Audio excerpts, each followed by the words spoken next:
and what I love about it is all these shows we went to. We've been in Hartford or Providence or Jersey or New York City or Yeah. different Foxborough, Fenway Park, the Garden. And it's always the same. Scats is crazy. He's so afraid. The ticket says 7:30. We all know Bruce isn't going to go on till 8:10. He makes us get our butts in the seats by 7:31. He's always nervous. I'm like, Scats, I can't believe we're sitting here watching it. And then, back in the days before the internet, Scats was great because he would write down the songs as they went along, so we didn't have to remember them afterwards. We're driving back whoever's driving that night, and we'd, go over the set list. And it's kind of one of those fun memories I look back on and really, appreciate. The funnier part of that, as I'm remembering it, is one night I didn't have a piece of paper. I forgot. I had the pen. So it was like up and down my arm, and we're trying to like read it as I'm driving, I think, that night. And, obviously we're sweating and everything. So some of the songs were running. We had to remember like what it was, because I got like a couple letters missing. But it was pretty fun, pre the internet era where you could just look it up really quickly, or Twitter, or something like that.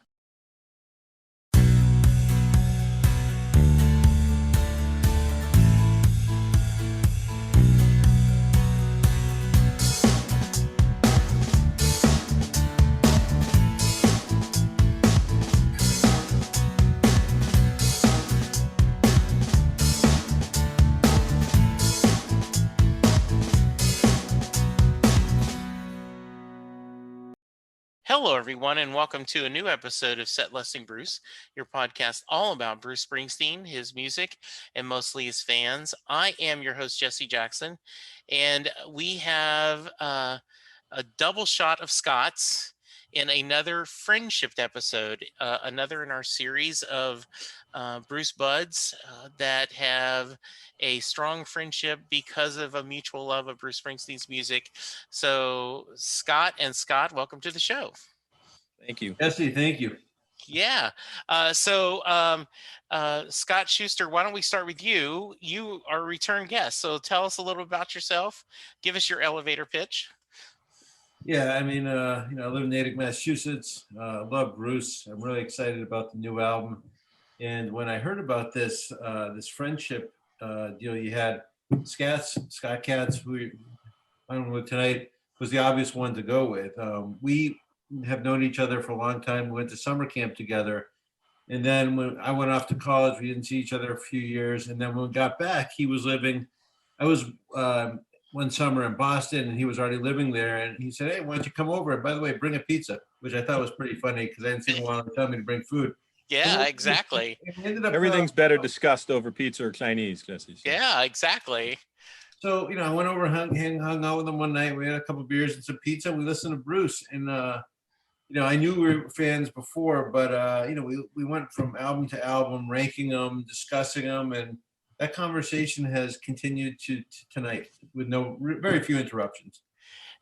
That's very nice. I just recently had Skip from the Skip and Josh podcast, and he was talking that he and Josh have been long friends, and basically the podcast started out as what their Saturday morning, like every Saturday they would call and talk sports with each other, and they said we might as well do a podcast, so we're doing it anyway.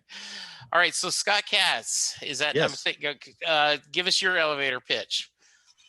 It's hard to top that one, but give it a shot. I try and have as many friends named Scott as possible. It makes my life a lot easier, especially. Yes. But Scott Shuster and I have known each other. This will be 42 years this year. Wow. I don't know if he remembers that, but 42 years. And I'm also a big Bruce fan. I think when you're a kid, other than your dad, if you're a guy, or your mom, if you're a woman, I guess, without sounding sexist, I think that's realistic. You look up to, an older brother or cousin or some other male figure, and go into this summer camp. You look up to the guys that were your counselors, or the guys in the neighborhood that were older, and they were all Bruce fans.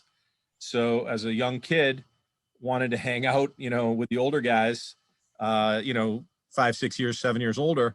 You start listening to Bruce. I didn't know who he was. There was no internet back then. You kind of just it was Casey Kasem was the national thing.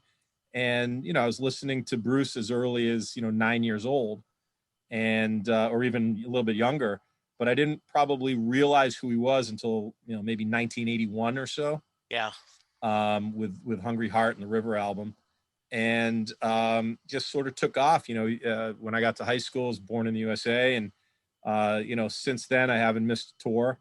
And when Scott and I got back in touch would have been in the, 42 years. So whatever, however that is, late 80s, early 90s.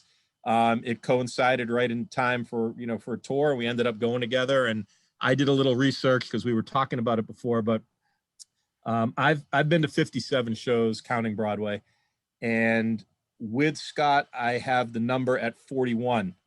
So that's, and some of the shows that didn't go together, we were there together. Like we were there at the same time, waving to each other.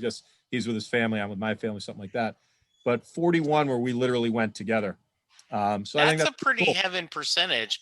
I mean, I haven't been keeping track, but I think you're leader in the clubhouse of the biggest percentage of, bonding together. That's pretty impressive. Awesome. Yeah. To be fair, I think I've been to 80 something shows. So my percentage isn't the same. So I don't want to cheat somebody else out of that huge mark. But yeah, I mean, look, and what I love about it is all these shows we went to, we've been in Hartford or Providence or Jersey or New York City or different Foxborough, Fenway Park, the Garden, and it's always the same. Scats is crazy. He's so afraid. The ticket says 7:30. We all know Bruce isn't going to go on till 8:10. He makes us get our, butts in the seats by 7:31. He's always nervous. I'm like, Scats, I can't believe we're sitting here watching it. And then, back in the days before the internet, Scats was great because he would write down the songs as they went along, so we didn't have to remember them afterwards. We're driving back whoever's driving that night, and we'd, go over the set list. And it's kind of one of those fun memories I look back on and really, appreciate. The funnier part of that, as I'm remembering it, is one night I didn't have a piece of paper. I forgot. I had the pen. So it was like up and down my arm, and we're trying to like read it as I'm driving, I think that night. And, obviously we're sweating and everything. So some of the songs were running. We had to remember like what it was because I got like a couple letters missing. But it was pretty fun. Pre the internet era where you could just look it up really quickly or Twitter, or something like that. So I am going to reinforce Scott Katz's illogical fear because I'm going to tell a story. I had Brian Wilson was doing a tour celebrating. He had done an album of Gershwin covers, and he wasn't playing anywhere close to me, but he was playing in Winnipeg, Canada. And at the time, I worked for a company that had an office where like 6 or 7 of the employees worked for me. And I would go to Winnipeg once a year to see them. And so I went to my boss and I said, hey, I need to go see, it's time to go visit the Winnipeg people. And like, okay. And and by the way, I just want to be very clear with you, there's a Brian Wilson of the Beach Boys is doing a concert, and that's why I'm picking this time frame. Like, well, okay, yeah. So I went out to dinner with a coworker. She wanted me to try this French restaurant, and she was so excited. And I kept looking at my clock, like, okay, it's getting close. It's getting close. And she's just laughing and joking, and they're trying to bring the card, and it's taking. And then she wants to introduce me to the owner, and I'm like, I'm looking, and she drops me right out the door, and so I go in, and I'm like, I've got to pee, and so I'm in the bathroom, and I start hearing the opening songs, chords, and I'm like, damn it. See, he started right at 7:30, even though everyone knows it's going to be 8. So it took me 2 songs. I was so angry at her and so mad at myself. Be quiet, Charlie. As angry as he is, apparently. Yes. And Charlie can tell I'm upset. And I finally I actually talked to myself. I went, Jesse, you have traveled all this way do not mess up this concert by being angry that you missed, 2 minutes of a song, and then I relaxed and enjoyed. So I'm right there with you, Scott. I have two quick stories that tie in Please. the logic / illogic, and they both predate my friend Scott here. So this may explain to him this, and he's not the only friend that gives me heartache over this. And it's not just for Bruce, by the way. I'm consistently the guy that wants to be there on time. But we went to a series of shows. Anytime it's, Boston is the hub for us. So he was playing the Garden, and we went, and it was the Devils and Dust tour. And we went the first night of 2. And we were there, I drove him crazy. We were there, good half hour earlier than we needed to be. And Bruce started, right around 8:09. We usually have, a bet going, who's got the number, is it 8:11, 8:02, 8:02, whatever. It was like 8:09, I think, 8:10. So the next night we go, and we get there a little bit early, but he looks at me and he's like, listen, it's not happening. It's going to be like last night. Just relax. And you're in the seat. Just relax. I got to go to the bathroom. I'm going to grab a beer. Do you want something, whatever, water? And the people behind us are talking, oh, I wonder what's happening. It's not starting. And I remember I turned around. He goes into the aisle and he goes up the aisle. And I turned around and said, hey, don't worry. Last night it wasn't until, and I couldn't finish the sentence, the lights went off. He was a minute later. And within like seconds, Scott was running back down the aisle. All right. So that's the first one, but that was with him. But when I was in high school in the Born in the USA tour, I had seen him in, I believe he started it in Worcester first and then Boston, the way it worked. And he was playing in Providence. And I remember I was so mad. Providence about 45 minutes, south of where we are. And I was just, I was in high school. I didn't have a car. I was so frustrated because, again, no internet. You don't know what's going on. I didn't know anyone there. There was no texting. It was pre-cell phone. And a buddy of mine who came by is a year ahead of me. He just happened to ring the bell. He was like driving around. He rang the bell and I was there. And he's like, hey, what's going on? I'm like, I'm so upset. I didn't. And as we're sitting there, my phone rings and it's a friend from high school with his girlfriend. And he had an extra ticket. The guy didn't show up. All I had to do was get to Providence. And they're at dinner. And what am I going to do? And I look at this other guy and he's just kind of looking at me and I'm like, buddy, you got to step up. And somehow I talked him into it and he drove me to Providence. To this day, he's never let me forget this. Anytime he needs a favor for his kid or anything, he's like, I drove you to Providence. He didn't even get to go. He drove me, dropped me off at the steps of the Civic Center, and he drove home. And I ran up the steps. And the ticket was, my buddy was going to be waiting on the other side of the door. And I'm trying to get the security to let me in to just get into the lobby so they could hand me the ticket. And they had already closed those doors. And I'm like, you got to let me in. And meanwhile, there's like 7 other total groupies that have no tickets that are just giving him a hard time. And I'm losing my mind because I don't see my friend inside. And then I hear the music and I'm missing the first song and I'm losing my mind. Okay. Picture OCD. I'm literally. Sure. Absolutely. And then out of nowhere, the security guard's finally like, all right, that's it. And he's going to shove us all down the stairs. And I'm like, and my friend opens the door like, hey, how you doing? I'm like, oh, and I like ran past him, grabbed the ticket. We got in. And, that's what started that off. And the twist to this is that night we were on the floor in the very back and he was smaller. So I had his girlfriend on my shoulders so she could see. So I'm dying, 3-hour show. The show ends and it was January. I remember this, late January. The show ends and I'm like, I had to sit down. I'm just like, oh my God, like I'm drenched. Yeah. And everyone's leaving the floor going up to the loge. And it's a good 5 minutes or more past the show. And all of a sudden, I see a guy run back on stage and put the mic back in. And I'm like, whoa, we got to move. And we moved all the way up to about the 2nd or 3rd row. And Bruce they'd come back out and they played Wooly Bully, which at the time I didn't know what it was. Yeah. And finally we're like, oh my God. And I heard like the next day, people had left the arena, heard the music, were trying to get back in. Yeah. And then he motions to Roy, like playing the piano, and Roy shakes his head no, and he does it again. And Clarence says yes. And he played Santa Claus. So it was like the greatest show that I missed the first song of. And that's why I'm so paranoid these days. That is a great story. I appreciate it. I've told the story other times that I was in Louisville during the Second River tour, and the show was over. It was over, and I actually saw Max hands someone his drumsticks, right? And then all of a sudden, Bruce walked back and at the mic and picked up a guitar, and you could see the band kind of all look, and they did Bobby Jean. And it felt like you had discovered a Christmas present buried under the tree that no one had remembered, and all of a sudden, hey, look, it's a little bonus. So it was nice. I love that. It reminds me of when we were in Hartford one time, and the lights were done and people were filing out.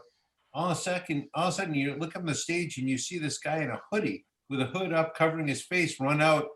You know, people are filing out, and then you see the band kind of mill on out there, and we're like, oh my God, that is, he's coming out. And this was like, you know, a good 10 minutes after people have been leaving. Yeah. And then of all things, he plays Work on the Highway, which made it a little anticlimactic. Yeah. But, you know, certainly in keeping with what the story you just told, Jesse. Yeah, it was just kind of funny that how they do that. And, you know, I always think of, you know, Jackson Brown's, you know, the loadout where he says, you know, don't take my piano because I still want to play. Right. I wonder. By the way, I think that's the best non-Bruce album I've ever heard. That is Running on Empty. That's my favorite non-Bruce album. I can remember loving that album, and I still do, but you're absolutely. I saw Jackson Brown once in this area, and he was absolutely phenomenal. Yeah. I saw him last year. I've seen him a bunch of times. I saw him last year, and he started right at 7:30 on the ticket. Yeah. Yeah. So I laughed. I'm a big John Hyatt fan. And his daughter, Lily Hyatt, has put out, you know, she's now put out like 3 or 4 CDs, and one of the minor in the grand scope of things, but I had tickets to see her for the first time. And then because of the pandemic, you know, the show got canceled, but she tweeted that she goes, I'm ready to start playing live, but can we start the show at 7? Like, you know, like, I'm now used to like, can we just like, I want to be on the road, but like, can we start the show at 7? so I'm done by 9:30, you know, instead of starting the sets at 9:30 or everything. So that's pretty good. So keep going. I mean, I don't need to ask you guys questions. Just what are other stories from your adventures? What's the furthest you guys have gone to see a show together? So I have some stats here. Okay. So the furthest we have been together would be either New Jersey or Shea Stadium. We've been to 3 closing shows that we could think of. One was Mohegan Sun, which was a great show. One what tour was that, Scott? That was the that was High Hopes. The last High Hopes. Yeah. Right. Yeah. Now, did he do a full album that night? No, he didn't. Okay. That was when he had Tom Morello out there. And, okay. And Nils and. Okay, right. It's the Working on the Dream tour where he did a lot of that. Yeah, this was the High Hopes. Okay, got it. Then we did Shea Stadium with a couple other guys that you know, one mutual friend and one other guy that was a good friend of mine that those guys kind of knew. And that was the day you played with Bob Dylan and among that was the reunion tour, wasn't it? Yeah. Yeah. Okay. So the funniest is we did have the internet then. We didn't have our phones, you know, whipped out. Oh, I'm sorry. That was I take that back. That was the last night of the Rising tour. I think you're right. It was a Rising tour. Yeah. So we're at that show. I vividly remember Bob Dylan comes out and we go crazy. Like, oh my God, it's Dylan. You know, Bruce is all but, you know, bowing to him. Yeah. I couldn't understand a word he said. I didn't know what song it was. We had to wait till the next day when Backstreet's put the list up. It was Highway 61 Revisited. Honest to God, I mean, we didn't know the song. I guess we would have known, recognized the music. I literally not one word. Wow. Not a word. But it was phenomenal. It was cool to see him. Came out too. I mean, everyone and their mother was on that stage last night. Yeah. Like Garland Jeffries was there. There was the set list from that night. It was an unbelievable set list. It really was. He played Back in Your Arms. I mean, he played a number of great ones. I mean, it was, And then we saw the tour closer in Foxborough in 2016. And we weren't there with each other, but we were both there, and it was nice. He had his whole family. I had my older daughter, and it was bucket list. I mean, it was he broke 4 hours. It was a tour closer. great, as good seats as you can have in a football stadium. Yeah. And he played everything as an old time fan. He played. There was no, as we like to say, there was no fat to trim off the set list. It was fantastic. Wow, that's awesome. That's really cool. But the farthest I've been solo would be Arizona. Okay. So I've got him for 8 states, 14 cities that I can remember. Have either one of you traveled overseas? That's what I'd like to do. That's a bucket list I for me. want to make that happen on the next tour. Yeah. I maybe Italy in particular, because I think that would be the greatest place to see him. Those fans are so engaged and they're so nuts, and I love the fact that they can't speak English but they can sing the songs. Yeah, I think that is amazing. I think I would want Ireland, just because I've never been to Ireland, and I think that would be a nice double thing. And if we're just talking about like money, how cool would it be to, and I said this when it was happening, when we were doing the High Hopes tour and he was touring Australia and New Zealand, and the owner of our company was coming to work, like on Saturdays, and he's now worth $1 billion. At the time, he's worth $500 million. And I'm like, and he's like in his late 60s, early 70s. I'm like, what if I've got that kind of money? I'm not coming to work on Saturday. I am buying tickets, flying and doing the whole tour down under, right? Like, yeah. I don't care if he isn't even a Bruce fan. I'd find some band that I wanted to follow and do that.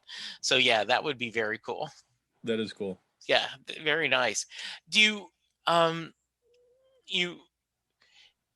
did you guys remember, like, when you got back together, like, was the mutual love of Bruce's music something that you guys had, like, you guys immediately remembered about each other?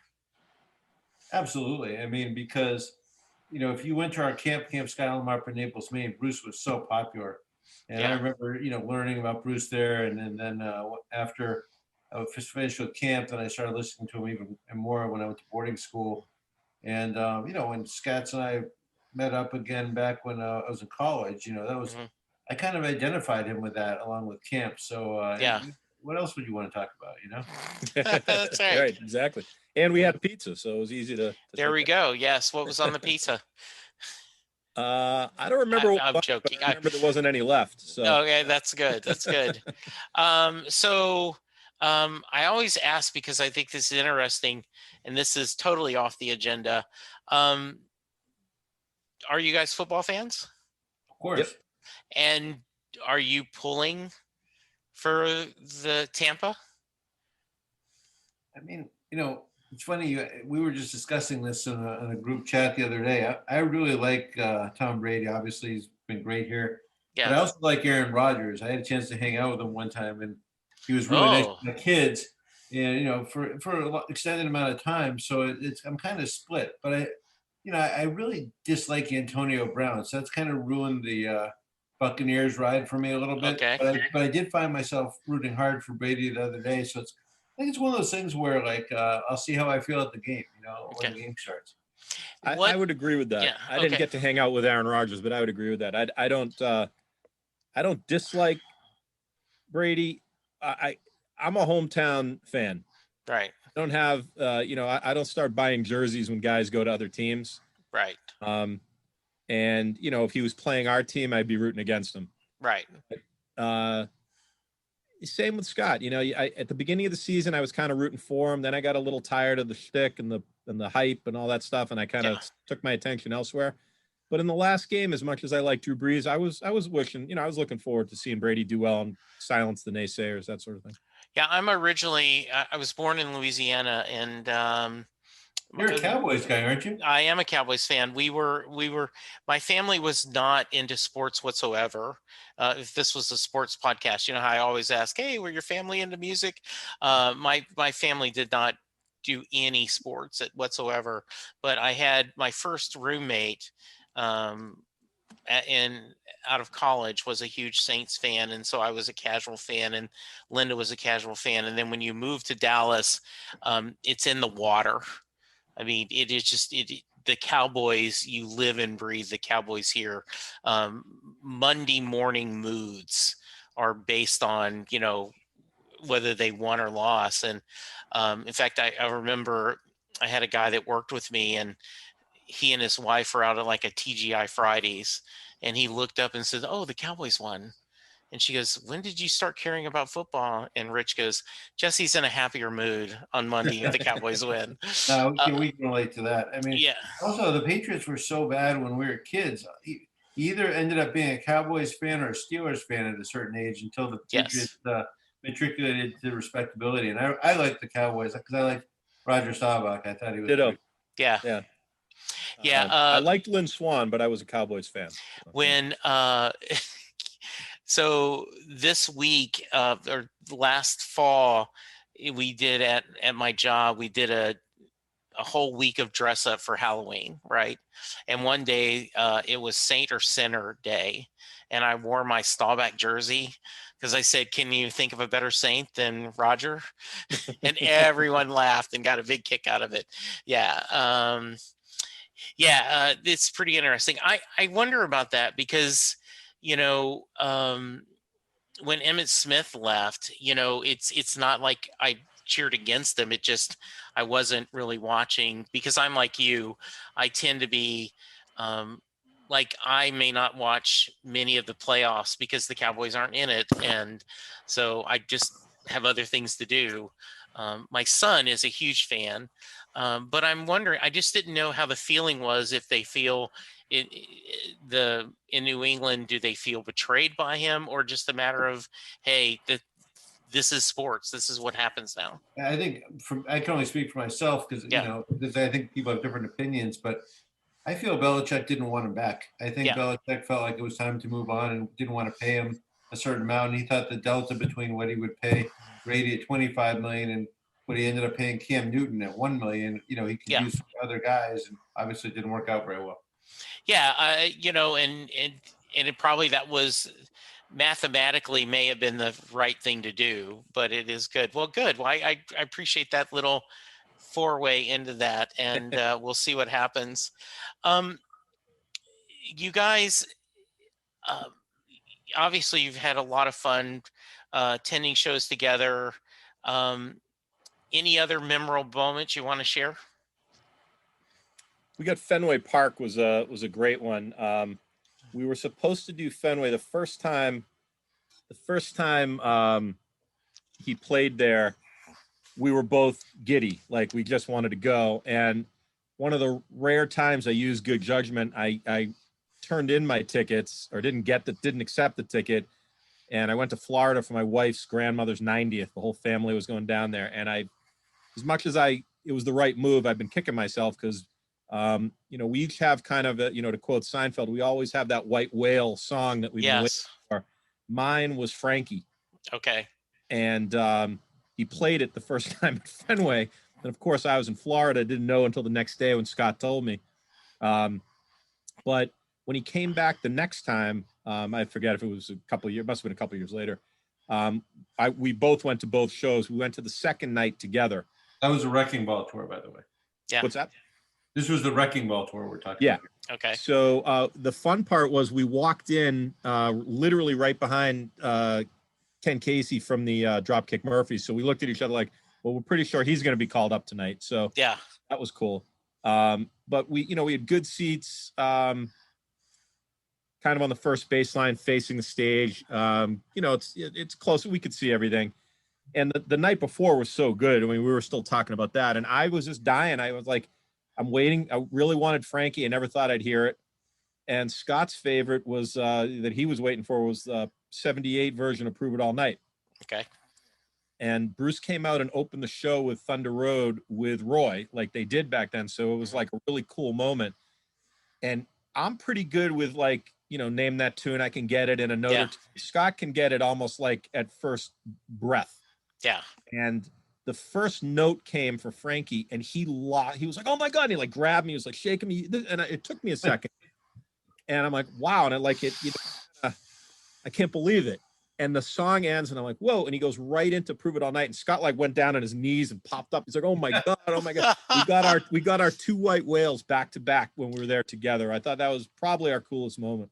That's got to be a cool moment. It was, and now you can, you have it on bootleg and you can relive that moment. And then, last year, a couple years ago, when the River, the final tour spot in Foxborough, I've been playing the 78 Prove It All Night for my kids for years, and they kind of like, oh, the 78 version. And then lo and behold, he pulled that out, and it was the second or third song. And I think I had the same reaction. And my kids always love to tease me about how excited I was, but I was excited for them to hear it live because I didn't think that was really a possibility at that particular show. And yeah, but the great thing about, as with the set listing Bruce is, you move on to the next white whale. You know what I mean? Yes, absolutely. There was some discussion on Twitter. We're recording this on the 19th, but today, I think Howie started it. Like, what 4 or 5 songs are you chasing, right? And we were talking about it. I responded to that. I did too. I think Scott did too. The ones I would go with, and I didn't put anything like If I Was the Priest, even though I'm dying to hear that, or Letter to You. I didn't put anything from the new album because I haven't been looking for that for decades. Let me interrupt you. It's amazing that I've never heard Downbound Train. That is weird. Yeah, it blows my mind because I love it. I would argue it's one of the top 5-10 songs he's ever done, and I would also argue it's the best song in that album. And for some reason, he'll play Darlington County 1,000 times, or Working on the Highway, or any of those songs that I think aren't nearly as good, along with the ones that are great, like Bobby Jean or No Surrender or whatever. Yeah. But I've never heard Downbound Train, so I'm hoping for that. I'd love to hear Save My Love. I think that's a phenomenal one. And then None But the Brave. He's played it a couple of times on the last River tour. He mixed it in. But, it's never been a staple. I think the best chance I've ever had was when I went to see one of those holiday shows down in Asbury Park. But that night he didn't play that either. So yeah. I'd really like to hear Downbound Train and the next tour. When I did my list, I didn't include anything from Western Stars or Letter to You, because that goes without saying, because we haven't got to hear them do them live. I mean, we saw it in film, so anything from that would be a thrill for us. So I did the other thing. One of mine was This Is My Sword, and you guys may have saw the discussion, but someone says, man, you'll never get that. And I said, funny thing, Houston, the show, me, Sam, and my wife all drove down, and it was supposed to open the show. And then Morella looked over and said, hey, we're in Houston. Oh, then let's do Seeds. I'm like, no, the last time I saw a show in Houston, you opened with Seeds. And I was like, oh, it was that close to get it. How about you, Katz? I had a similar thing to Scott. I'd have to go back and look at set list. I feel like I heard Downbound Train. Okay. But I don't really remember it. So I put Downbound Train, and I put The Promise, which is kind of maybe everybody's white whale. Yeah, that would be great to see. I agree. I heard that. I heard The Promise. He did a solo acoustic. I'm sorry, he did it with a piano, I should say, by himself, solo piano, on the last night of the reunion tour, where I lucked out. I had 4th row seats on the side where the piano was. So nice. My wife and I were at that, and it was, you could hear a pin drop. It just blew me away. It was silly good. I didn't put anything, to be honest with you, I didn't even have Western Stars on my mind, but I like the album. But from Letter to You, I didn't have anything because I kind of assumed not to include it because I think when he goes on tour, he'd be playing stuff from that album anyway. Yes. So if he doesn't play something, I don't know what I'd be missing. You know what I mean? Yeah, exactly. I had The Wish on my list, and then when I got lucky enough to go to Broadway, now I didn't get a full band version, but I was like, nope, I'm not going to be. And then I included 4 or 5 songs that I've only heard once. And I know not everyone loves Mary's Place from The Rising, but that was a song I loved. And The Rising was my first show, and I hadn't done my homework, right? Like I knew the album, but only kind of casually. And so now then, I have listened. When you go to a show, you've listened to the album multiple times. You already have in your mind, okay, these are the ones I want to hear, and then here's my second level. And so I would love to hear Mary's Place and Girls in Their Summer Clothes. I only got to hear once, and I'd love to hear that again. I'll tell you, Jesse, if you like The Wish, the first time I heard that was, I believe it was the Tom Joad tour at the Yeah. Beacon Theater in New York City. Mhm. And if you can pick up a copy of that, Okay. that was fantastic. That was really special. Very nice. Do you guys buy every the archive that they release, or do you guys kind of wait and pick? I cherry pick. I try to grab every show he releases that I was at. Yeah. And I try to cherry pick around that with shows that, look, we have a buddy in New York that grabs almost every show. And, I don't know, maybe I'm just not as fluid with my wallet, but Yeah. I try and grab the ones that I feel like I'm going to really want and listen to. I don't want to grab the same tour 17 times to hear one different song. But if I was at the show, I want to kind of replicate. I got the Mohegan Sun show the first night thinking it was the one we were at. It was the next night. I thought it was I didn't realize he had played two without thinking.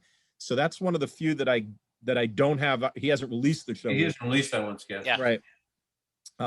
But otherwise, I grab here and there. I mean, like, some of them are just legendary. I had bootlegs as a little kid, not even realizing what it was because of the guys I grew up with. I mean, I was listening to the Agora, the Passaic, all those famous shows from '78 tour.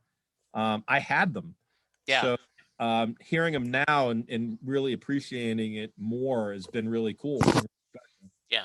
Yeah, I'm the same. I'm not exactly the same. Like, I look for certain shows that I'm waiting for him to put out.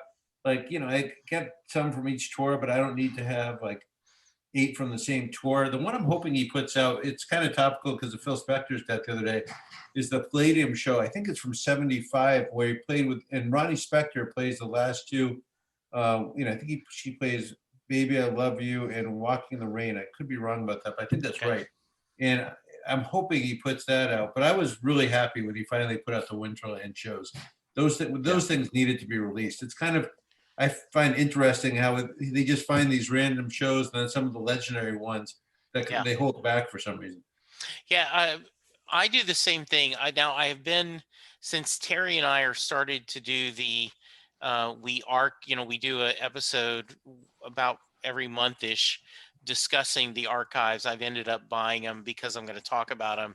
But in the past, it was always, well, and what's on the set list and what songs. And, I'll never forget we were coming home from Kentucky. Linda and I had gone to, another bourbon tour, and she says, okay, it's your turn. You can control the radio. I'm like, okay. So I have it on Bluetooth, and I've got it on, my phone, and I'm playing random. And she's like, haven't we heard this song before? Yeah, we had. Then like later, like 30 minutes, 45 minutes later, I know we've heard this song before. And I go, well, the problem is, Linda, I have 5 or 6 live shows on my thing. So there's a good chance that you're going to hear 10th Avenue Freeze Out each show. You're going to hear, I'm like, we can skip this one. Like, okay, we can do that. So, hey, Jesse, not to, I want to turn the tables on you a little bit. We haven't spoken about a Letter to You. Yeah. I'm curious, because Scats and I have, analyzed this album for like crazy. I mean, I love the album. I think it's fantastic. I think it's timely. I think, the quality is incredibly high. What for you, Jesse, what are your 3 favorites? And what's your least favorite on that album? So I am not a big fan of early Bruce. Like, the latest archive where he was playing the first album, in title, and like, oh, I've learned Bruce same time you did, 1980, Hungry Heart, and I became a passionate fan on the Rising when I saw him the first tour. So, like, if I had a choice, I would pick, and if you gave me a choice, I would say I want a set list that starts at Tunnel of Love and goes forward, like nothing else there. Just, I mean, Wow. you know, and most people go, and I would give me Darkness and Backwards, and I'd be happy with that set list, just because it's some different songs. So when they talked about these 3 songs that were passed, I'm like, well, okay. I love If I Was a Priest. I Yeah. mean, it is. I think My it's a perfect first song. my first interaction was, this is what Outlaw Pete was trying to be, and That's really interesting. Yeah. you know, Wow. and I just adore it. I am I really adore it. Um, I've always said, I've spoken at a couple of funerals, and I've always quoted Land of Hope and Dreams. And I have made the joke semi serious that, and I hope one day, years in the future, my son would quote Land of Hope and Dreams at my funeral. I might say I'll See You in My Dreams now would be the song that I would want quoted, because it is such a beautiful song. And my current, um, you know, how you have your phone as your Right. alarm clock sometimes. The Power Prayer is the current song I have on my, and Linda's like, that's kind of soft, because of the piano getting. My friend Sam said, I like House of a Thousand Guitars, but could he maybe not said it maybe a few less times, like over? The funniest joke was, someone on Twitter said that he was playing House of a Thousand Guitars, and his wife said, "Don't get any ideas." So I think that um, is, and then I'm going to have to look really quick, because I tend to, I Ghost, Letter to You, Power Prayer, Priest, I'll See You in My Dreams, and then I'll just keep rolling the CD, those kind of over and over again. So I think it's amazing. I think to be 61 or 71 and to be doing something that you could argue is as strong as anything he's done in the last 20, 25 years. Um, I, Scott's, I have no problem if someone says I don't like the album, but I got really mad at someone posted on Facebook, Bruce he's destroying his legacy. He needs to just quit putting out albums. And I went, look, MF, Right. like, first off, short of killing someone, like Ronnie, like, speaking of Phil Spector, Right. nothing Bruce can do to tarnish his image, his reputation. He has nothing to lose. Now, you don't like the album, that's fine. But you know what? He could do an album of kids' rhymes, and it would just be, oh, that was interesting of Bruce to do. Right. I didn't care for it, but how Right. can you tarnish your reputation when you're Bruce freaking Springsteen? Yep. We try to do an analytical approach to it. So there's Scats and I and 2 of our other buddies. We rank songs by album. Yeah. And then Scats does a spreadsheet, so we figure out, not only do we know what our favorite albums are intuitively, but we try to do it statistically. And I love Magic. And but when I did my scores, I think that this album is the best album he's done since The Rising. I think it's that great. I mean, I just, and we talk about, there's some, you look at other discs where CDs or whatever you have, it's MP3s or whatever, where you might skip a song here and there. The only song I really don't enjoy on this album is Rainmaker. Other than that, there's not a song I go over or I skip. So I made a point the other day of going through every song, because there are my 4 or 5 favorites. I would agree Rainmaker could be one of my least favorite, but even that isn't a bad song. Right. I agree with you. what I found interesting, my wife is a casual fan at best. And so it was on a Friday night, and I had already watched the documentary once, and I had mentioned it to her, and she goes, "Hey, well, I always like documentaries, and I always actually enjoy the Bruce documentary. So let's play this." And so we played it, and she's like, "I like that song. Oh, I like that song."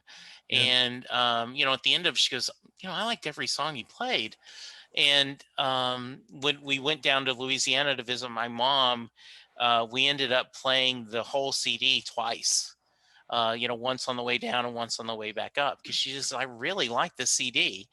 Um, I think I love the CD when I heard it, but then while seeing the film and watching them work together, and Terry Smith is the one who first told me this, right? That I guess some of them went to Bruce and said, "Don't make demos, because then we're going to come Yeah. to this. We're going to come to the studio with beat the demo. Let's just, let's have this." And to see them with their legal yellow pads, all with their reading glasses on, trying to figure out.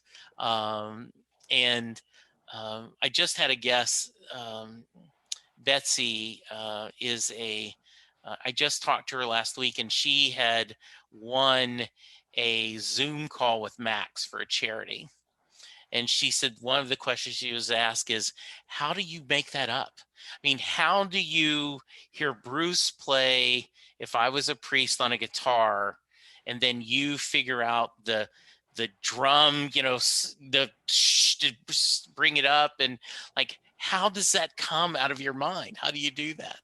Yeah, I think it's amazing. And I don't know if you guys have heard it, but I had a guy on, it's been a couple months, and I think about this all the time. I'll think of his name in a minute, but he said, "I was standing in the pit at the reunion shows, and I said, this is it. This is the ultimate of Bruce Springsteen. The band has gotten back together. They have had a great tour. We had a greatest hit CD. They may get together every 3 years and tour, but this is the height of Bruce Springsteen and my love of him." And he said, "If I could go back and tell that guy, you have no idea what's coming." I mean, The Rising, Yeah. Magic, Wrecking Ball, Broadway, an autobiography, Western Stars, Letter to You. And I just think about that. I bet there were a lot of fans that were sitting there going, "Man, they're finally back together, and and to have this legacy is just amazing." It is. I agree with you. I agree with everything you just said. Yeah. One controversial thing, if I could mention. Sure, please. So, Scott will know almost instantly what I'm going to say, but you mentioned Land of Hope and Dreams, which I absolutely love. I mean, I think we were together when he played it out there, and for the first time in this area. But I can't fathom the need or the desire to make a studio version of that and tweak it up. And the electric, there's three things I think that Bruce should be banned from. Like, you just, Sure. One is the bullet mic. If I never hear a bullet mic again, I'd be thrilled. One is these weird added sounds that have nothing to do with anything, that just randomly appear at the end of a song instead of just playing it out. A lot of them were on High Hopes, that album. And the important one here is the electric drum, or I call it the beatbox drum. Yeah. The boom, boom, boom, boom that he puts into Land of Hope and Dreams on the album. It's literally nails on a chalkboard for me when I hear it on E Street Radio, and they only play the song, 7 times an hour. Right. I literally turn it off. I switch stations, and I would never do that. I mean, even songs I really dislike, I won't do that. That song I do because I hate that so much, and it's just disappointing because it was one of my favorite songs. And this argument came up the other day because we were rating Wrecking Ball, and I just hate the song. I hate it, like literally hate it. And I'm guessing it's controversial because I think everybody else is either casual fan and just, oh, it's great, or just doesn't care. But I can't that's my mission, Gus. I hate it. Hate it. I embrace. I've never noticed. Now I'm gonna go want to pull out. I think just because I would say "Land of Hope and Dreams" is my number one Bruce Springsteen song, and "Better Days" is too. And so, what a call that is. That's I mean, that's an interesting pull. I think Land of Hope and Dreams is 10. I don't mean to interrupt you, but Yeah. I know, I actually remember you telling me that with Better Days, but I'm sorry, go ahead. I just love the randomness of that. Yeah, the reason why is, and this goes way back to when I was in high school. I had Mrs. Duhan was an English teacher, and she talked about that. She goes, I was a really close to my class in high school, but I would never go back to high school because I've gone to high school, I've enjoyed it. I went to college, I enjoyed it, and I remember sticking with that. And then as I started my work life, I would hear people say, well, once I get the promotion, then I'm going to be happy. Once I get the kids out of diapers, then I'm going to be happy. Once I find a good spouse, then I'm going to be happy. And they don't enjoy the journey. And to me, that's what Better Days means. Every once in a while, you'll see if you're thrown up on stage and you have to do a TED Talk, what do you do? And I'm like, I pull up the lyrics to Better Days and I talk about that. I expand on that life is a journey, and Better Days is enjoy the days where you are, even when it's a bad day and it's a bad time. You're never going to be able to repeat this. Focus on that this journey is important. So that's why it's such an important song to me. That's a good way of looking at it. I mean, if you can remind yourself that during the tough times, you're one step ahead of most people. Well, when I drove down to Austin to see him for the book signing, and as I've told the story 100 times, I'm muttering to myself all the way down like I'm Luca Brasi in The Godfather. May your first job, and my thing was, I was unemployed for 9 months last year. I listened to Land of Hope and Dreams and Better Days every day. That's what got me through it. Thank you very much, Bruce. And 3 seconds into it, next, so he didn't hear, but I got to say it. That's what the important part was. So yeah, absolutely. That's very cool. Yeah, that's very good. Cool. Yeah. Okay, what should I've asked you that I haven't? Well, that's a great question. It is a great question. I guess the one thing that I made a note that I think we wanted to mention that we talked about earlier today when we were discussing it. Yeah. Was how fortunate we've been with some songs that he's played and some areas that he's played that we get. And I guess maybe every area has their own thing. Like I know Bruce has talked about when he did the From My Home to Yours with Southside and Little Steven sort of saying, whenever he's in Philly, he's got to play the Fever because that's where it started, and we've been really fortunate in Boston to get Thundercrack. We've had that at least 2 or 3 times. And I know I have friends in New York that are just dying. Like we never get it. We get something else that's good, but we don't get Thundercrack. And I wonder why. There's a need for it. So I don't know. That's and we've also been fortunate where we live that Hartford's only an hour and a half away, and there's every Hartford show is a great show. I mean, just if you play something you didn't want to hear, but you end up with an amazing show. And we've been fortunate there, and he's played like Loose Ends a bunch of times, which is a favorite of ours. And it's just amazing. I mean, we're really blessed to live where we live, or maybe he just feels, these are the areas that when he was starting out were very supportive. I don't know, but we've been really lucky. So I guess maybe the question to answer your question is, what sort of songs have you heard that maybe others haven't, or songs that you remember or things like that?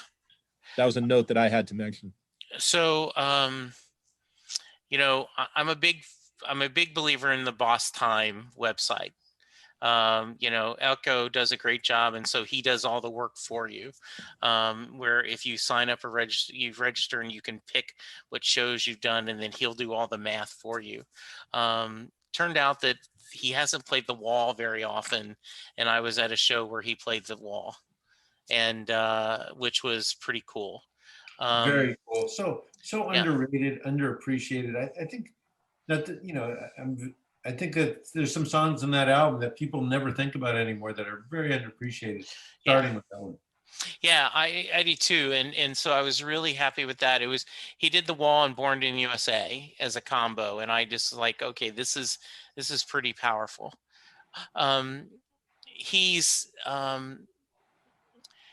the very first show I was at in Dallas was a Rising show, and at the time, and I think Don Henley still may live here, but at the time, everyone knew that Don Henley was a resident of Dallas, and he joined him on stage, and they did "I Fought the Law."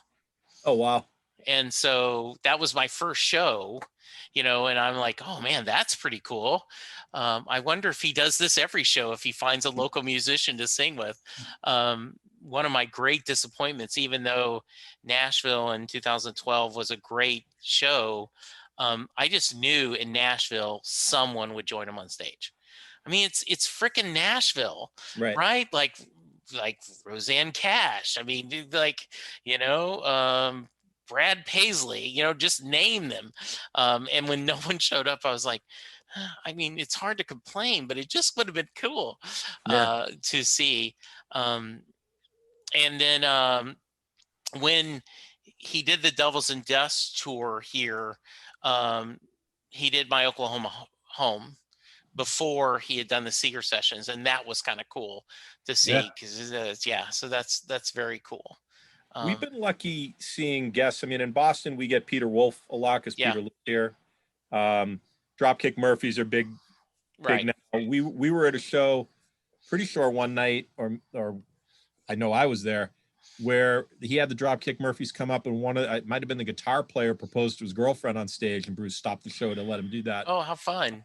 That was kind of cool.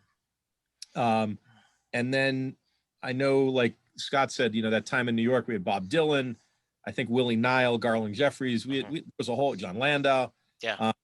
So we've had we've seen Morello with him, playing with him. Yeah. But we've had a good run of people jumping up there with him and playing a song or something like that. It's been pretty cool. So I think it must have been the Magic tour in Dallas because I'm pretty sure we had to go down to Houston for working on the Dream, but it was either working because one or the other. One of them he went to Dallas, one of them he went to Houston. And the very next night, Bon Jovi was playing, and John Bon Jovi came out and they did Glory Days together. And my friend Sam was like, okay, really, Glory Days? And like that, Sam is one of those that he would give up Born to Run for another song. He's like, I've heard Born to Run too many times. Let's just take that out of the set list and give me one of the rarities I want to hear. And my argument is, it's everyone's show is someone's first show, and they want to hear Born to Run, and so you should embrace that. It's, You touched on something there, and I think Scott will know this. One of the other guys that we do our rankings with, a good friend of ours, also from our camp, he cannot stomach Bruce playing any covers. I mean, he gives a pass to Trapped. He gives a pass to to him, Because the Night is partially a cover. I mean, those are the only things. He doesn't want to hear Santa Claus unless maybe it's Christmas, literally. Yeah. He doesn't want to hear any covers, period. He's like, he's got 1,000 songs. I don't want to hear any covers. Now I got a little tired of Shout. I'll admit that. But to me, and I think Scott would agree, unless you know exactly what he would have played instead, would I rather hear the Angel or Detroit Medley? I'll take Detroit Medley 18 times a week over that. Yeah. It sort of, we don't know what he would play. And like you said, it's somebody's first show or somebody else's favorite just because I don't like it. Yeah. And trying to be something for everyone. And inevitably it works. Even if you didn't want to hear that and you wanted to hear something else, the show works. You don't walk out. It was a great show. Buddy played this cover. I mean, it's exactly. I think one of the underrated things about going to a show with Scats, his least favorite, or one of his 3 least favorites, is Cover Me. I like it. He and your good friend Ken Rosen share for that. So we've become friendly with Ken, and we've had this discussion before. But Scats has a special Cover Me face that comes on, where kind of like someone would have, like, if they were putting money into a vending machine and the soda didn't come out, or if they stepped in dog. Yes. And I remember one time on that same show where I told you about earlier, where he came out later and played Working on the Highway.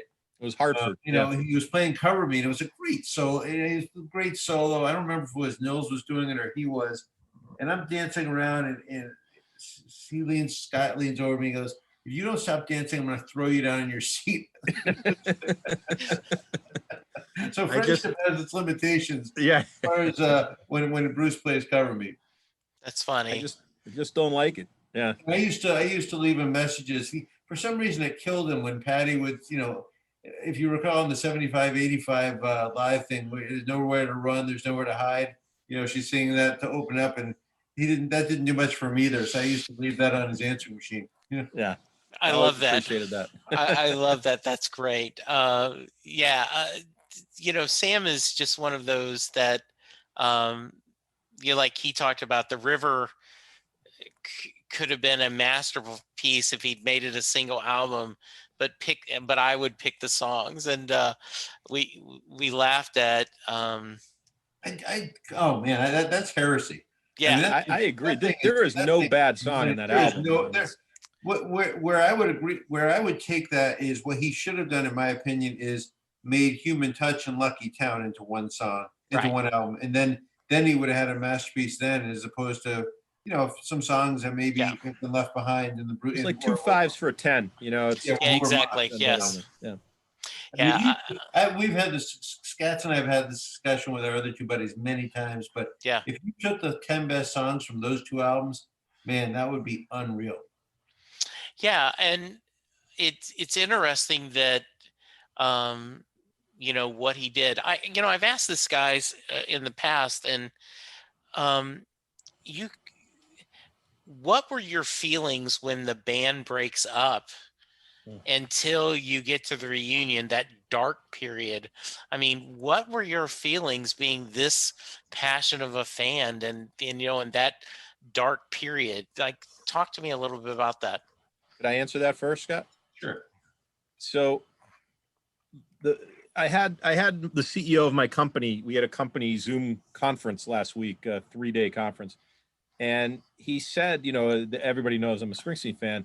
And he said, I got to tell you, he's a big music guy. He's a little younger. And he's like, I don't get it. And I had him watch Springsteen on Broadway, and he did, and he loved it. And now he gets it a little bit. But he asked me what is about him that makes it so special for you.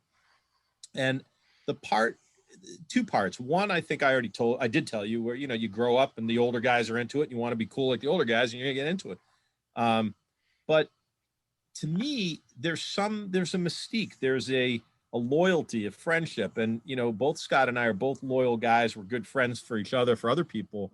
And, I'm a team sport guy. I was not an individual sport guy. I like the camaraderie. I like relying on someone else and having them rely on me. I like, if I can't sing to save my life, but if I was a singer, I'd want to be in a band. The whole aura of that, I think, is cool.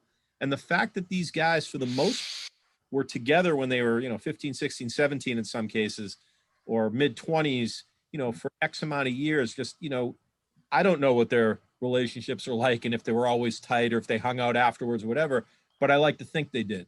And it was that sort of camaraderie and the friendship that really mattered to me. And so many other bands would fight over stupid stuff and break up, or somebody's doing drugs, or somebody's ODing, or somebody's drunk, whatever it is. And it didn't seem to happen with these guys because they just took things more seriously, I guess. I don't know. So that was the core for me. So when they broke up, I didn't get it at the time. I mean, I've been supportive, I think, not that it matters, but I mean, I've been supportive of Bruce wanting to expand his horizons and experiment and, sort of get through his psychological issues that he's now talked about that we didn't know about then. But at the time, I was crushed. I was like just coming into my own. I finally had some money. I had a car. I could go to shows in other places. I could visit friends. And he's going to tour without the E Street Band. It was unfathomable to me. And we went and saw, plenty of shows. This is when Scott and I first connected. I let him take the baton, but I thought the band, that band played well. They sounded well, and they were working their butts off. I mean, and Bruce was really picking up a lot of slack that normally the band, the E Street Band would fill, but it wasn't the same. It just wasn't. And I again, Scott calls it makes fun of me with the, Shane Fontaine. The guy's a great guitar player. I could not visually watch him contort like a chicken when he was playing, constantly. Would drive me insane. Sure. And, look, we all have little things that we love or hate, and that was one of them. So that was a rough period for me personally, but everybody's got to come full cycle on their own. And he, I think I wouldn't, as you said, I wouldn't trade what we've got to get over that hump. And if that was what was necessary to get to this point, then so be it. I felt differently because Scats has me by a few years, so he'd seen a few more shows. My first show was Tunnel of Love, was opening night in Worcester, and then I didn't, then that was the next tour was after that, and I was just so excited to see Bruce. I wanted to hear the songs I hadn't heard on Tunnel of Love, and I didn't know any better. I mean, I'd only seen one show. Now, when he came back later and had the reunion tour, I just, the best thing I can say about this is there was on the Shane Fontaine tour, as Shane Fontaine All-Stars tour, as we call it, we saw, we got to a point where the set list was so standard where we were waiting, I remember we were driving out to Worcester one night, second night and 2 nights. We had seen him in Boston for a couple of nights before that, it was like 4 shows and 6 nights or something. It was great. That was the reunion tour. But anyhow, where I'm going with this is, I remember saying to Scott, I'm not as excited about this as I should be. I know we're going to hear Roll the Dice. I know when he's going to play Leap of Faith. I know when he's going to play Local Hero. I know he's going to play Souls Departed. And we're basically waiting for 3 or 4 songs. Whereas on the reunion tour, there was a 5-night stand in Boston, and we went to all 5 shows in the span of 8 days or something like that. And there was, there was spontaneity. You didn't know what was going to happen. You didn't know what they were going to play. There were audibles. I remember the final night of that 5-night stand, he opened with Backstreets. My jaw dropped. I couldn't believe, I didn't even fathom that. And it was just, so getting back to your initial point, I was excited to see the Human Touch and Lucky Town tour, because I was just, it was my second and through 20th, I probably saw 10 shows of that. Yeah. But then I realized when the reunion tour, what we'd been missing, and, you can't compare the two. I thought that was interesting. A couple of people had asked me before the autobiography was published, they're like, well, what are you looking for? And I said, I'm looking to hear his story. But if I have anything specific, I really want to know about him disbanding the band and getting back together. I'm curious the thought process behind that. And then his first marriage. Not that I want the dirt, but it just seemed, that happened so quickly. Like what happened? You can go from you're on the cover of People and everything to all of a sudden, I remember Whoopi Goldberg making the joke like Born in the USA was everywhere. Bruce, you're going to have to pay a lot for that. And he did dwell on that. He talked a lot about that. And then Little Steven was on Brian, the guy who writes Billions, does a podcast. I'm drawing a blank on it. Yeah. And, he said that he tells bands now, don't break up. Don't officially break up. Go do your solo projects, go whatever, but that you can always come back and work together because there's something beautiful about that. And I think that, as you said, to get where they are, this had to happen. But if they were going to redo it, they would have not officially broke up. They would have, okay, go have, and we will come back later. But it took that journey to get there. And I think that's, once again, better days, right? We had to do the journey, and that's very nice. Yeah. I have a funny story if you have sure, please. We're good. So we talked about, if Scott mentioned the show at the Beacon Theater, he'll know the guy. I won't say his name just for protect the innocent or not so innocent, but a very close friend of mine who we brought to Shea Stadium with us for that show lived above the Beacon Theater. They have apartments, and he lived there for a while when he was single. And this guy, I'll keep my language PG, but he was a playboy. I mean, he just, Okay. that's all he cared about. I think, I've one of like 3 guy friends in his life or something. I mean, it was all, who's he going out with, who's he sleeping with, that sort of thing. And Bruce announces he's going to play at the Beacon Theater, and my eyes lit up like a Christmas tree. I mean, there's no way I'm going to get tickets for that. And I realize he lives up above. So I call him right away at work because I know he knows the person. I won't even give her title, but there's a woman who worked very high up at the time, and she was very interested in him. Let's just leave it that way. Okay. So I call him. I'm like, dude, get 2 tickets. You come with me. Don't come with me. I'll pay anything. Just get me the ticket. And he gets back to me. He goes, yeah, I couldn't do it. I'm like, what do you mean you couldn't do it? And he's like, well, I would have had to sleep with her. And I'm not really into it. I'm like, now you're going to have a conscience? All of a sudden you care about who you sleep with? The one time I need you to do something for me, you went. So to this day, do it for the team, right? Yeah, exactly. Be a team player. To this day, that is still a bone that I pick with him. At his wedding, I mentioned it to him, like anywhere. I mean, I don't say in front of my wife, but yeah, I mean, I let him have it about a week ago out of nowhere. I just came up in my head, like I'm still pissed, so. That's funny. That's really, I love that story. That's great. I had mentioned you had said, that's a good question. When I ask, what have I not asked you? I should have, I started doing that, and you guys may have saw Ken Rosen talked a little bit about this in the Backstreets article, but I did have a guy that we finished and I turned off the recorder, and I was like, oh, I hope you had a good time. Oh, I did. I did. He says, next time I'm on, I'll have to tell you when I got drunk with the E Street Band. What? What? Like, how do you not lead with that story? So yeah, that's pretty good. All right, this is great. This is absolutely. I love the idea of this long of a friendship, and the combination of Bruce and the music. And do you guys go to other shows together? I don't That's a think. good question. I'm not averse to it. I'm a big Southside Johnny and the Jukes fan, so I've seen him. I've invited him. He couldn't make it, but okay. I don't think we've been to anyone else together, have we? It's funny because other bands that I like, we don't have we like Jackson Browne. We look, but I've been to more shows. I made more an effort to see Jackson, and Scott is willing to. And I'm a big Pearl Jam fan and Killers fan, which he's not into. Those are the bit. I went to see the Who last year. Bands like that.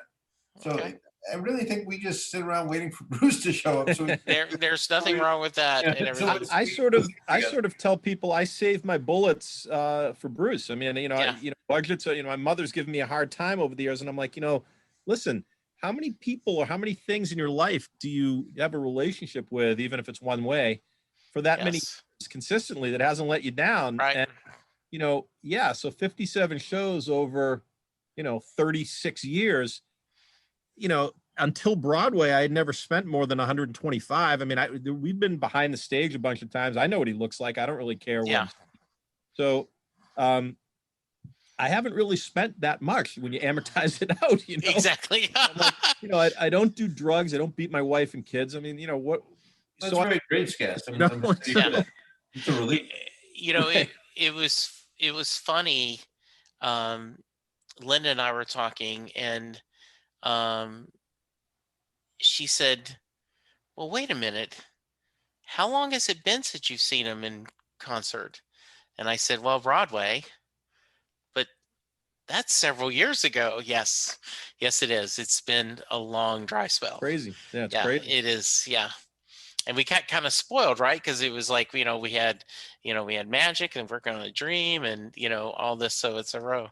All right. This is great. I have just had a blast. So Scats, you've got to do the Mary question. So I know, Scott, you already did. You're welcome to answer it a second time if you change your mind. But for those of you who've never listened to the podcast, because you're one of the Scott's the two Scott's posse. Jay Armstrong is an honors English teacher in the Philadelphia area. He just recently retired, and every year he would have his senior honors English class break down Thunder Road as a poem. They go through all the different lyrics. They talk about the imagery in the song. They compare it to other poetry, including like Robert Frost. And then at the end Where of was the this guy when I got kicked out of college? I could have yeah. used it. And then at the end of the 2 days, he asked the question, does Mary get in the car at the end of Thunder Road? So that's your question.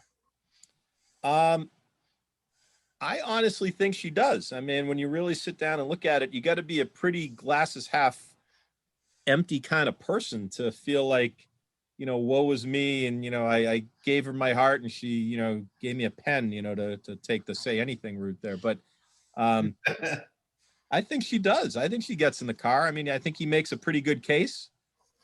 He lets her off the hook. You ain't a beauty, but hey, you're all right. And it's all right with me. Nobody's perfect sort of thing. And I think she climbs in and they get out and, the rest is history. All right. Very nice.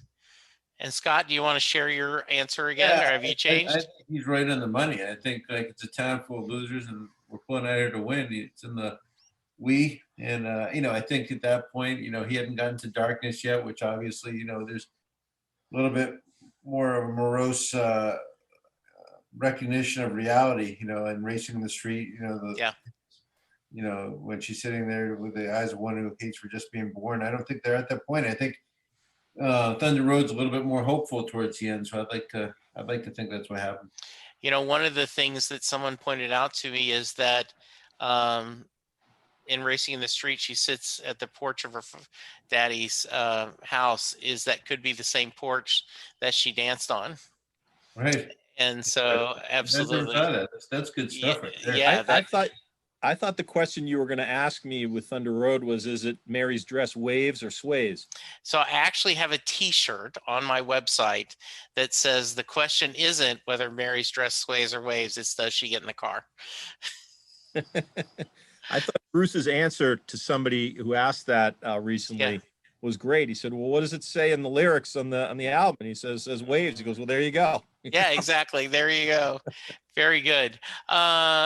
Guys, this has been a blast. I just appreciate so much. Thank you for your time. Thank you. We've gone over an hour. If someone wants to reach you, Katz, talk to it. Give us your Twitter handle if you want to share. Sure. My Twitter handle, that's a good, I'd have to pull it up. I believe it's at Scott F, as in Frank, Katz, K-A-T-Z. Okay. And Scott? If I can mention one quick thing. Oh, please. Yes. I just wanted to tell you, I've had a really, in an otherwise crappy year, one of the highlights, other than, getting some extended family time, that I maybe wouldn't have had. I'm not sure my kids are that excited about that, but yes. Is I have a really, really, really awesome, amazing, beautiful, wonderful friend from high school that I've got back in touch with a group. And we started discussing somehow, she and I just started discussing Bruce, and she has become a Bruce fan. I've been like spoon feeding her songs. Nice. At a time. She just watched the Broadway special, and now she's like a real fan. Her name is Shira. I won't give anything else because I don't want to take away her privacy. Yeah. But I just wanted to shout out. I think she deserves a little tip of the hat that she's at this stage of life is a big Bruce fan now. Well, you should ask her to join me on the podcast. I may do that. Yeah, that would be fun. Yeah, that would be very fun. How about you, Scott? Yeah, it was fun when I did it. When I did this with you last time, some people reached out to me, and that was kind of cool. I've kept in touch with. So it's at Scott Shuster, Scott SHUSTER 11. So at Twitter. Okay. So there you have it. Very nice. This was a lot of fun, Jesse. This was. Well, I appreciate it. Any other final thoughts you guys want to share? I would just say that I think anybody who's out there that has an opportunity to see him and you're debating, especially now, how much longer can this go on? I mean, Bruce and the band, They were lucky for a long time until, Danny, then Clarence left. We were at the last shows that Danny was at in Boston, actually, when they announced what was going on. Don't miss the opportunity. The $100 or the $200, whatever it is that you're worried about now, 10 years from now, piece of cake, not a big deal. And that's how I looked at Broadway. I bit the bullet and spent, double or triple what I had ever spent before. Yeah. By myself. And it was amazing.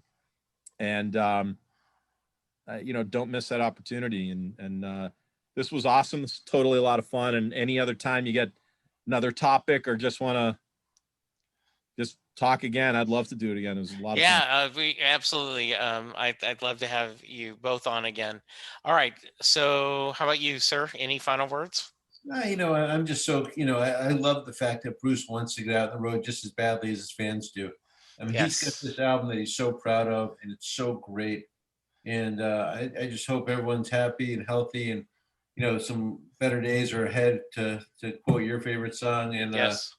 I just hope, sooner than later. I know he mentioned 22 for the tour. He thinks when it's gonna be safe, and I just hope he has a long ass tour that goes all over the world, and we see him a ton of times. Absolutely. I totally agree. All right. So I've started, I've done a couple of these, and I've ended every episode with this theme with now out here on this road, out on this road tonight. I close my eyes and feel so many friends around me in the early evening light. And the miles we have come and the battles won and lost are just so many rivers traveled, so many rivers crossed. And I ask God for the strength and faith in one another, because it's a good night for a ride. Cross this river to the other side, my blood brothers. And I think that's what it's all about. Scott, thank you guys so much. Listeners, you be safe. Remember to social distance, wash your hands, wear an effing mask, and let's all be good to each other, because that's the only way we're going to get through this. Goodbye. Doing a podcast at times can be a one-way conversation, and I hate that. So please let me know what you like and don't like about the work I'm doing. You can reach the podcast via email at setlistingbruce@gmail.com. The show is on Twitter at setlistingbruce, and my personal Twitter is at jessejacksondfw. We have a website, www.setlistingbruce.com. From there, you can find links to other Springsteen podcasts, as well as other music-themed podcasts. We have a page devoted to our own SLB All-Star Band. These are guests who have been on the podcast more than 3 times. There is a link to our store where you can purchase Set Listing Bruce shirts, as well as a Merry Question t-shirt. There is a link to our Patreon page where you can sign up to help support the podcast financially. We have different levels and different rewards based on your support. If you don't have any extra cash, and right now, who does? You can support the podcast by subscribing via your favorite podcast player and leaving us a review. The more reviews we have, the easier it is for people to find us. And please tell a friend about the podcast, especially if they love Bruce or music, because it will make a difference.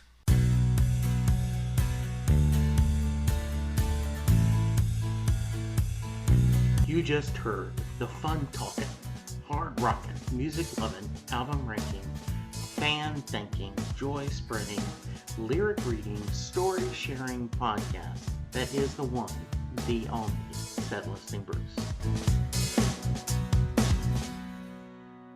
Set Listing Bruce is part of the Southgate Media podcast group. The theme for Set Listing Bruce was written by David Rosen, used by permission.